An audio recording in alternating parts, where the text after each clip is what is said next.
Good afternoon po, Mr. Chairman, and mga membro ng committee at ang ating mga invited guest.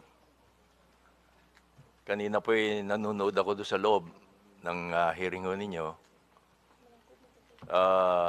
at sinusuportahan ko po itong initiative ninyo na labanan ng mga fake news. Kasama ho kami dyan. Yung mga misinformation at saka disinformation. Kasama na rito po ang deepfake. Naging biktima rin ho ako niyan. Marami sa aming mga broadcaster. Bunso din po ng Gen AI at ang iba pa mga advanced technology po ngayon. Hindi natin mapipigilan ho yan. Kanina, I'm sorry, hindi ninyo napag-usapan sa Meta yung advance ng technology. Kasi hindi ho talaga mapipigilan. Yung pinsala na dulot nito ay hindi lamang po sa aming mga personalidad and even to you, Congressman, kundi pa sa pangkalatan sa publiko na nakababasa, nakakita at nakakapanood po nito. Kailangan ng sabayang pagkilos para sa education ng publiko at sa aming media practitioners para mamulato ang mas nakararami tungkol sa masamang epekto ng fake news sa ating bansa at sa demokrasya. Kami ho sa media ay alam ko malaki rin ang responsibility sapagkat mas mabilis kaming ma-check ang mga fake news. At the same time, ma-check kaagad namin ang fake news. Although sana po ay naka-ready din ang mga government agencies na sagutin yung mga lumalabas na fake news. Especially sa mga congressman din po. Thank you. Thank you po. Thank you, Minister Daus. Please raise your right hand, sir. Do you swear to tell the truth, the whole truth, and nothing but the truth in this inquiry? Please reply. Before we proceed with Thank you, interpellation, Mr. the Chair acknowledges Honorable Geraldine Roman. The first to interpellate, Representative Kunghon. You have the floor. Thank you, Mr. Chair. Magandang hapon po, former Vice President Oli De Castro. Good afternoon po.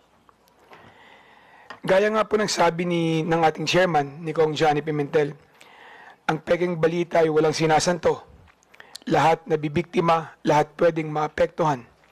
At bilang public personalities, isa sa madalas na nagiging biktima ng fake news ay ating mga local celebrities at sikat na media personnel. Mula sa peking iskandalo hanggang sa maling impormasyon, lagi silang nadadamay ng di makatarong paghuhusga. Dahil dito, may inimbita tayong mga ilang sikat na media personality para magpahayag ng kanilang karanasan bilang nabibiktima ng fake news. Mr. Vice President, I think it's fair to say na madalas po kayong nagiging subject ng fake news. Tama po ba? Opo. At dahil din po dito, nagkaroon po kayo ng pampublikong hinaing regarding sa mga fake news.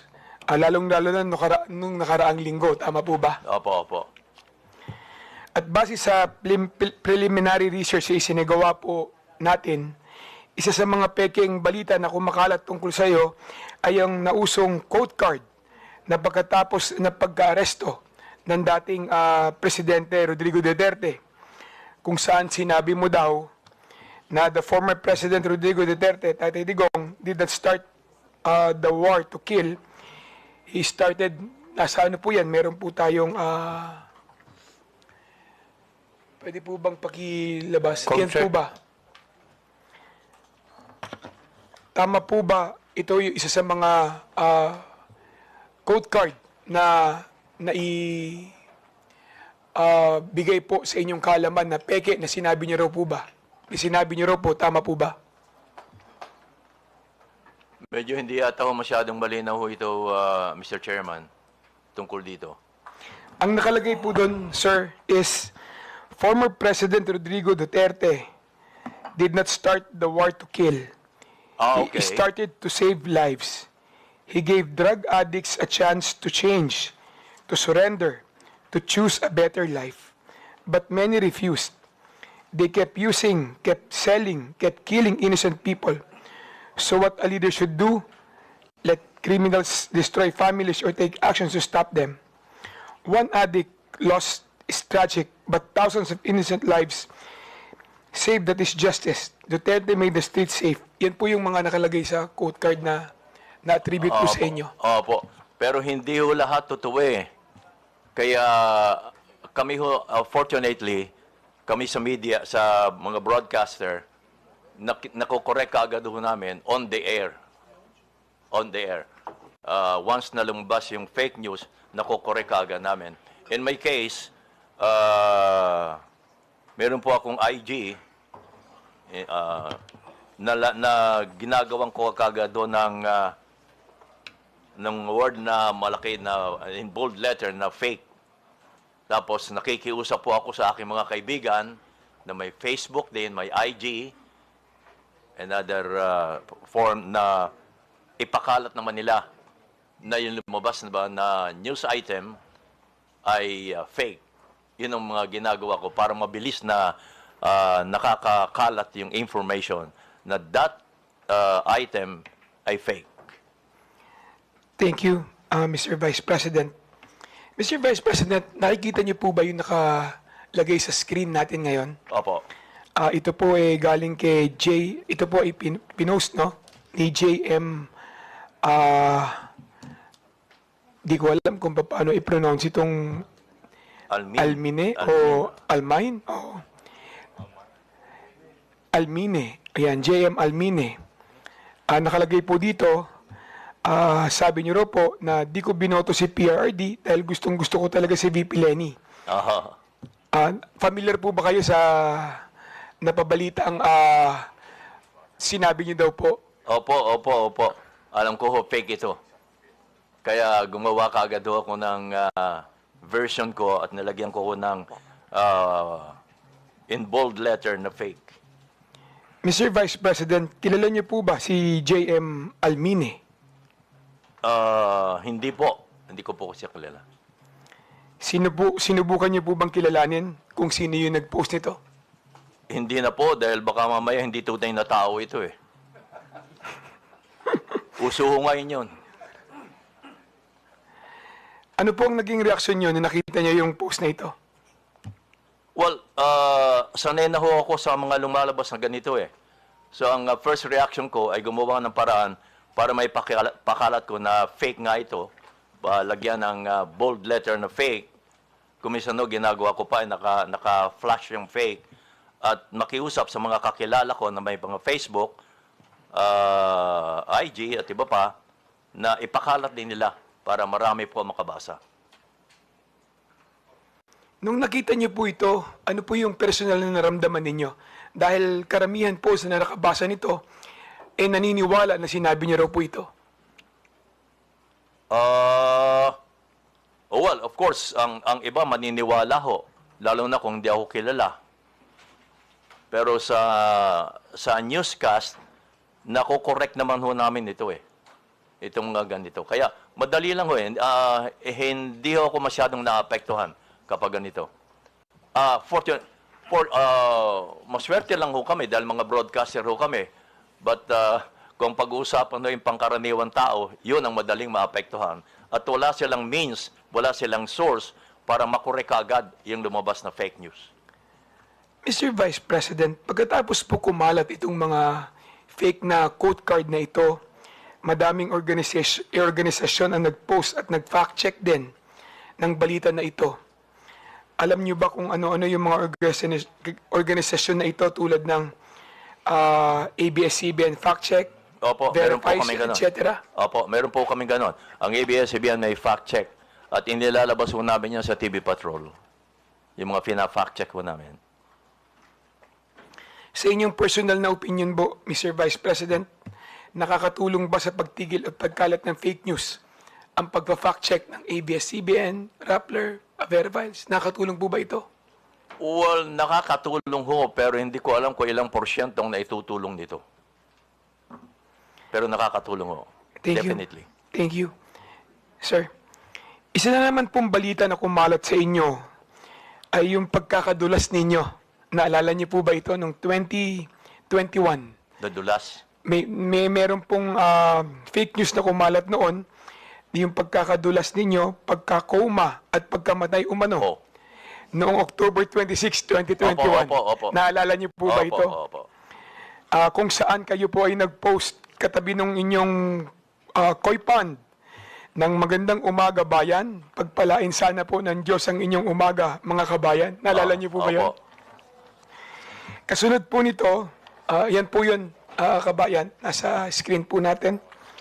Kasunod po nito ay nag-post kayo ng isang video na may caption, miss ko na po kayo mga kabayan, abangan. Opo. Naalala niyo rin po yun. Pati po ang inyong anak na si Madam Kat De Castro ay nangangailangan pa mag-post upang patunayan na ang balita na yon ay fake news din sa inyong pagkamatay. Kaya ang sabi niya, "Hi everyone, my dad's absolutely fine.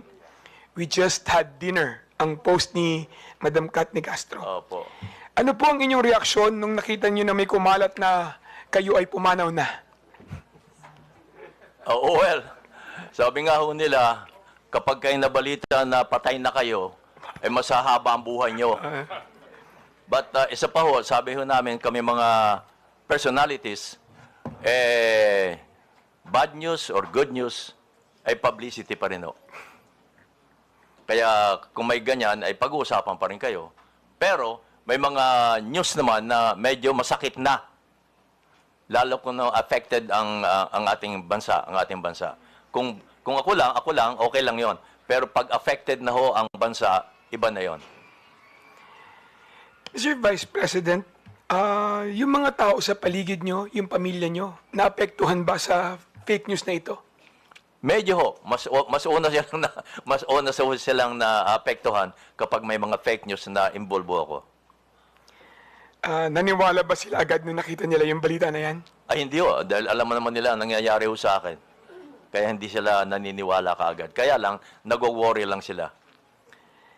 Sir, yung mga taong hindi mo naman personal na kilala, tulad ng karamihan na yung mga viewers, na yung mga fans Opo. at supporters, ano ang naging reaksyon nila sa balita na yan? Well, ang nababasa ko lang ho, hindi rin sila naniniwala. Yung iba naman, nagko-condolence na. No? Lumabas ng balita na ako'y patay na. So, sinasagot ho sila, hindi ho, buhay pa ho ako. Yung mga ganon. Sir, sinubukan niyo po bang alamin kung sino yung nagpalaganap ng fake news na ito? Gusto ko ho lang alamin, pero wala akong means na alamin kung paano Kung ang meta nga, walang masyadong means para alamin Napansin ko kanina sa tanong nila, Congressman Gutierrez Sir, ni-report niyo po ba yung fake news na ito? I mean sa Facebook, sa Meta? Hindi na po. Hindi na po. Lately ko lang nalaman na kinakailangan pa palang i-report mo para umaksyon mo sila. Kailangan pang i-report. Actually, pagkatapos nung kumalat na kayo ay pumanaw na, marami din po ang nag-fact check, no? Na organisasyon para siguraduhin na may tama yung kumakalat sa inyo na balita na kayo ay pumanaw na.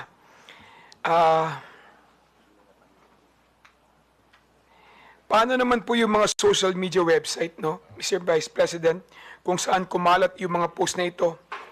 May mga gumawa ba sila na paraan para matigil o matulungan kayo para i-correct, no, yung mga ganitong klaseng fake news?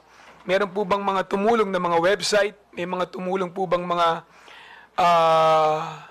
individual para kayo'y matulungan na pagsawata itong mga fake news na kumakalat sa inyo? Again, may means ho kami para maharang kaagad yung mga fake news na yan. Because nakikita nila ako sa television na nagbabalita pa rin ng live. So, that means, yun ang patunay na, hey, buhay pa pala si kabayan nagbabalita pa ng live. Yun ang sinasabi ko na kami ay maswerte pa, ng katulad namin personality. But ang kawawa ay yung walang means para maharang kaagad nila ang mga fake news na lumalabas against them. Kanina tinanong po ni Congressman Acop kung may responsibilidad ba ang Meta at Facebook sa mga ganitong klaseng kumakalat na fake news. Tingin niyo po ba, kabayan, merong responsibilidad ang Facebook at Meta sa mga ganitong klaseng fake news na lumalabas at nakakaapekto, lalong-lalo na sa buhay ng mamamayan? Opo, naniniwala po ako dun. At naniniwala din akong negosyo ito eh. Pati na po sa mga vlogger, kaya o sila naingganyong mag-vlog, ay dahilan sa kumikita rin o sila. Aminin natin, huwag na tayo maging hipokrito ho dito. Pati ang Meta, alam naman nila yon, negosyo nila yon eh.